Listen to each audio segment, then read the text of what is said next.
What's going on, everybody? It's your boy Gsluke here with our DFS value plays for this week's API. Going to break down the bottom end of the Draftkings board. So earlier today, went over those stud options priced $8,000 and above. Well, in this video, going to go over our top 4 GPP players priced $8,000 and below on Draftkings that you can use to get some much needed salary flexibility and, of course, some ownership leverage to the field as well. These players have some upside for these large field contests, and given how strong of a field that we have here, we have to make sure that these guys truly can finish in the top 5, top 10 of this elite level event. So with a lot to talk about, a lot of salary that we're going to want to open up this week to spend up for an extra stud or two, let's go ahead and get right into this. We've got our projections up, and the first value we're going to touch on is going to be Ricky Fowler, and I haven't talked him up during this resurgence, but I'm hopping on now, and a lot of it's due to his comp course history.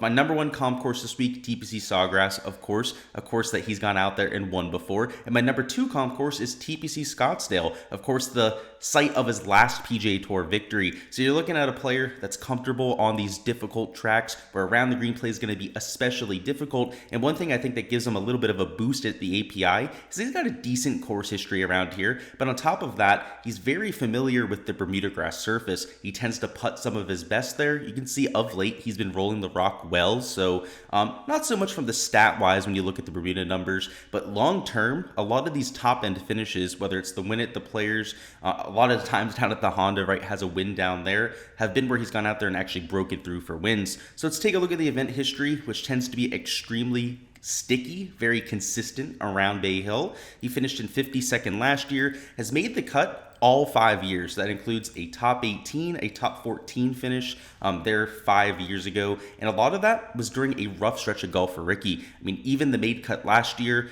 that T18, that T40 came during a stretch of golf where he was completely lost with his swing. And what we've seen of late is a complete resurgence, right? So I think if we're grading him based on the last 2-3 years, that wouldn't even be fair because look at this. Top 20, top 10 in extremely strong fields. Another top 11 finish. Made the cut over there. I believe that was at the Amex, but this top 20 finishes, that top 10 finish was at the Genesis. It was at the Waste Management Phoenix Open, right? You're talking about the best fields in golf. And the shots gained have backed it up too. In these elite tier fields, he has still managed to gain prolifically in both ball striking categories. In fact, over his last 36 rounds, which includes a rough stretch of play, where he has a few missed cuts in there, he's still gaining over half a stroke per round on approach, gaining off the tee, right around a neutral around the green. He's a much better player than that historically, so I'm not worried about it. Innate gainer with the putter. So now we're getting him back there in Florida. Again, he's from down here, plays a lot of his golf in the off season down here at Bears Club, is very used to these conditions, has played well at the comp courses. I think it might be time to hop on the Ricky Fowler train. So I'm kind of hoping for difficult conditions. If you make it windy, if you require players to have to flight their golf ball, I think that is going to play into his advantage as he tends to be one of the better players at doing so. Also has an extremely all-around, well-rounded all-around game. So I like him there at $7,700.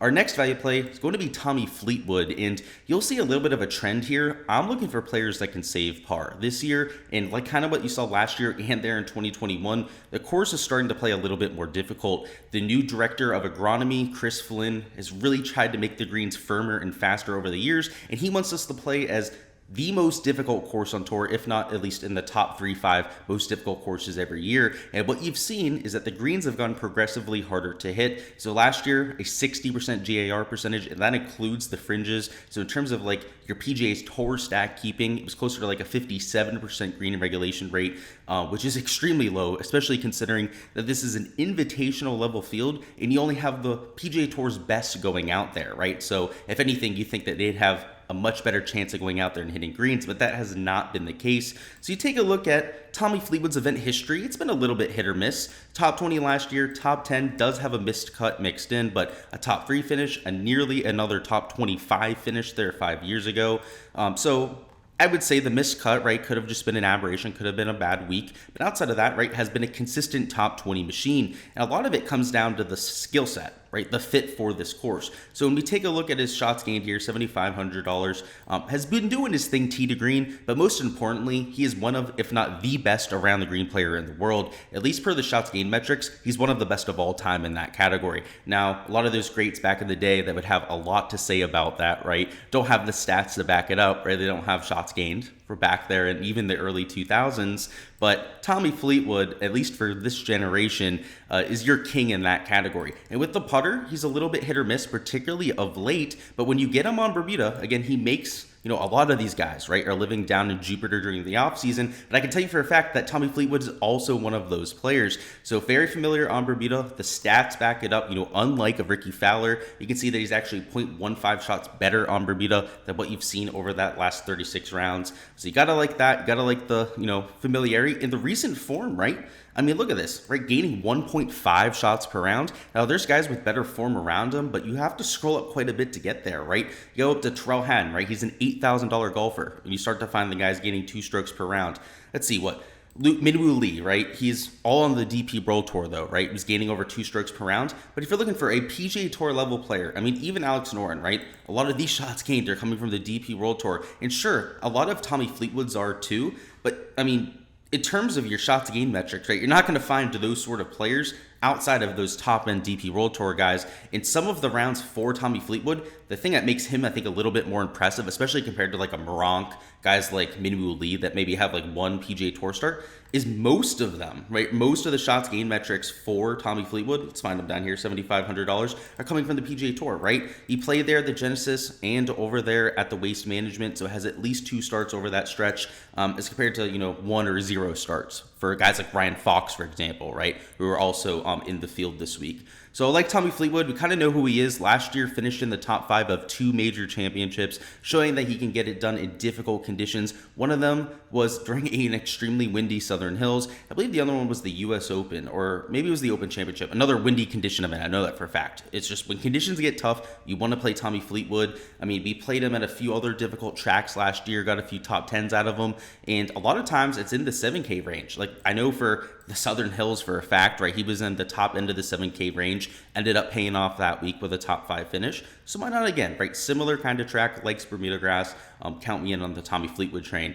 Next up, we've got ourselves Harris English. So another player that likes Bermuda, just a recurring theme here, and another short game specialist. And what I like about Harris English is the long-term event history. So before Harris English was really playing well, was, kind of a certain, what's his price tag here? Right, $7,000, right? Go find him here at $7,000. Before he was even posting these wins, like the consistent trips to the playoffs, all that sort of fun stuff. Look at this. Top 26 finish, top 10, made the cut, another top 25 finish, which makes sense when you think about it, right? He's long off the tee. You'd rather have guys that are, I would say, longer than accurate this week, but I would say off the tee, probably a little bit less important at this golf tournament than most. But what you need for Harris English is a solid ball striking week. And though ever since returning from injury, he's been extremely shoddy off the tee, he's starting to put that together. He's starting to hit a lot more fairways. The driving distance doesn't seem to be fully back yet, but the iron play, particularly over the last 3 events, has gone a lot better. He's had a few down rounds where he's gone out there, lost half a stroke to the round,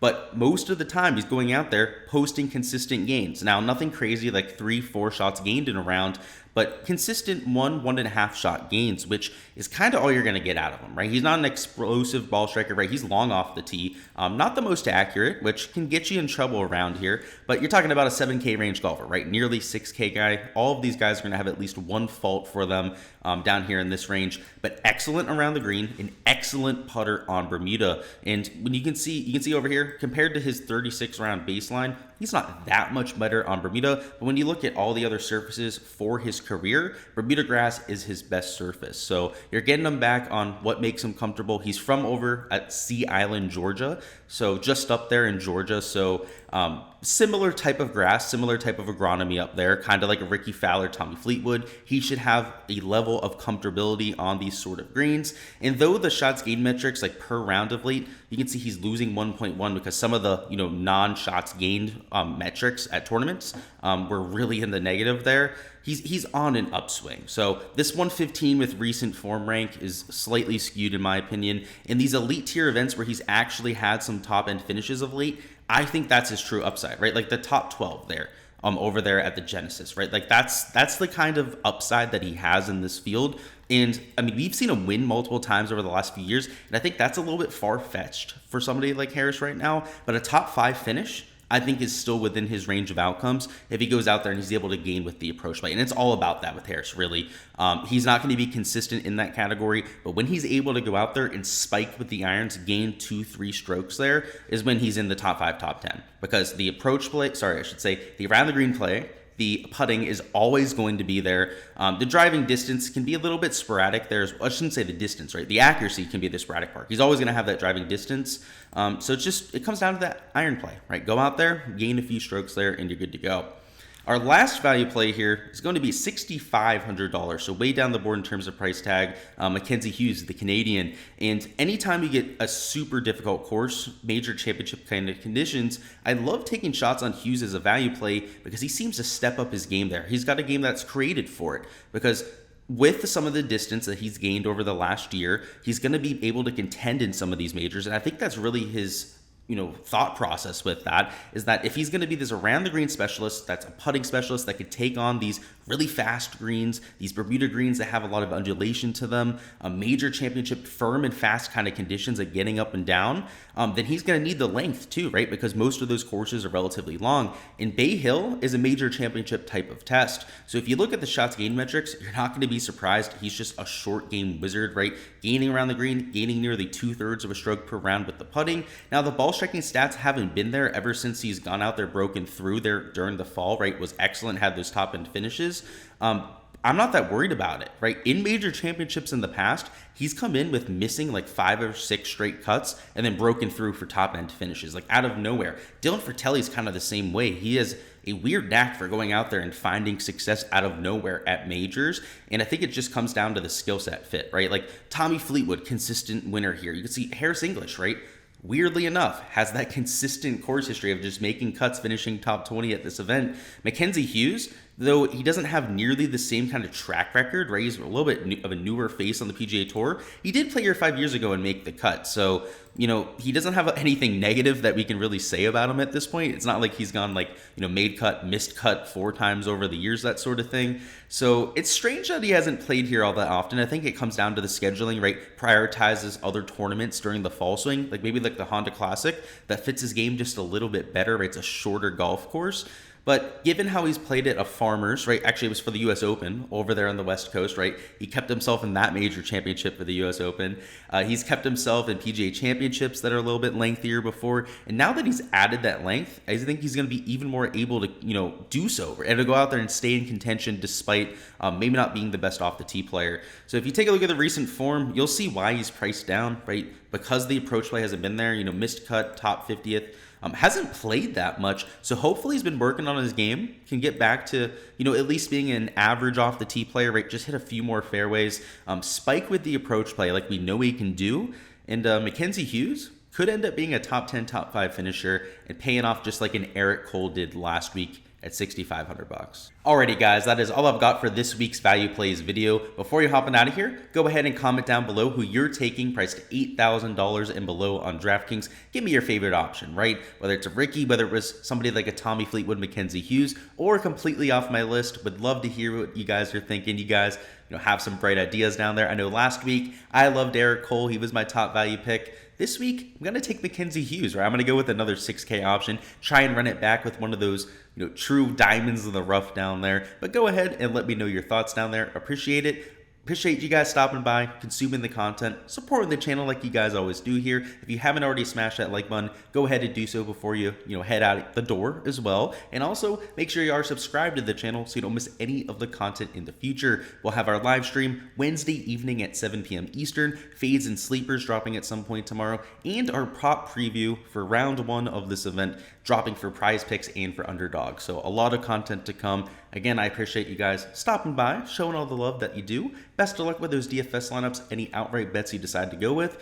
And let's try and find this week's Eric Cole, right? Whether it ends up being Mackenzie Hughes like I'm hoping it will be, or it ends up being some other diamond in the rough down at the bottom of the board. Let's find them, let's jam them into our GPP lineups, and let's take down a GPP again. So best of luck, guys. Let's go out there and cash out. And I'll see you guys next week with the GPP takedown.